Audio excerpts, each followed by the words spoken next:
और तुम्हारा कहीं ना कहीं मूड माहौल जो ख़राब किया, वो मूड माहौल ख़राब कर दिया स्विगी के रिज़ल्ट ने।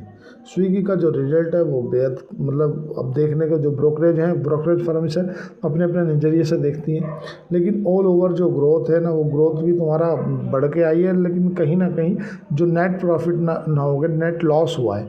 और नेट लॉस भी 798 करोड़ रुपए का हुआ है, मतलब 800 करोड़ रुपए के आसपास में शुद्ध घाटा देखने के लिए मिला है। अगर बात करोगे सोने की, तो 1,21,000 रुपये सोना अभी कारोबार कर रहा है। चांदी की बात करोगे तो 1,48,600 पे अभी वर्तमान में चांदी कारोबार का ही है। वोल्टिलिटी इंडेक्स की बात करोगे विक्स की, तो 12.73 पे विक्स बना हुआ है, क्योंकि किसी भी बाजार के अंदर जो उतार चढ़ाव होता है उसको नापने का एक जो पैरामीटर होता है वो तो विक्स। विक्स अगर 15 से नीचे रहे तो समझ लो ठीक ठाक है, कंट्रोल में है। मतलब ज़्यादातर 10 से 14 के बीच में कंट्रोल में माना जाता है। 14 से ऊपर जब विक्स पहुंच जाता है तो कहीं ना कहीं डराने वाली बात हो जाती है। तो विक्स क्या है, कंट्रोल में है। और अगर बात करोगे तो जो बिटकॉइन की, तो 1,10,094 में बिटकॉइन काम कर रहा है।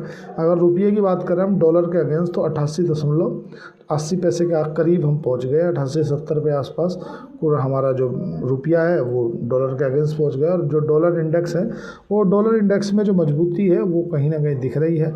और 99.71 पे डॉलर इंडेक्स अभी वर्तमान में पहुंच गया है।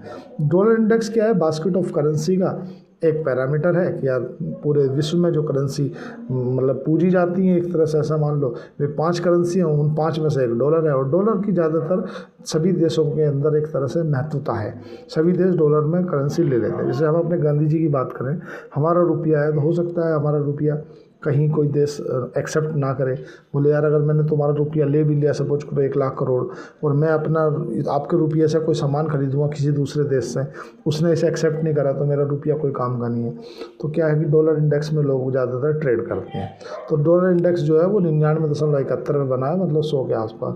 अगर क्रूड ऑयल की बात करोगे तो क्रूड ऑयल में थोड़ा सा बढ़त देखने के लिए मिली है, और $64 प्रति बैरल पे तुम्हारा क्रूड ऑयल अभी वर्तमान में पहुंच गया है।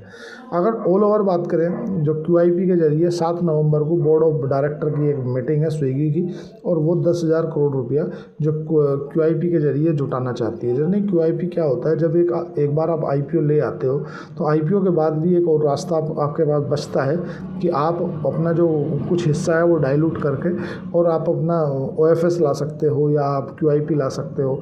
उसके ज़रिए आप अपना कुछ पैसा जो है वो डाइल्यूट मतलब ले सकते हो। जैसे वोडाफोन आइडिया ने QIP के ज़रिए मतलब लगभग 11 रुपये के प्राइस पे कुछ पैसा जुटाया था अपना हिस्सा डाइल्यूट करके। तो ऐसा नहीं है कि आप एक बार IPO ले आए तो IPO के बाद आप पैसा नहीं जुटा सकते। कंपनियां क्या है कि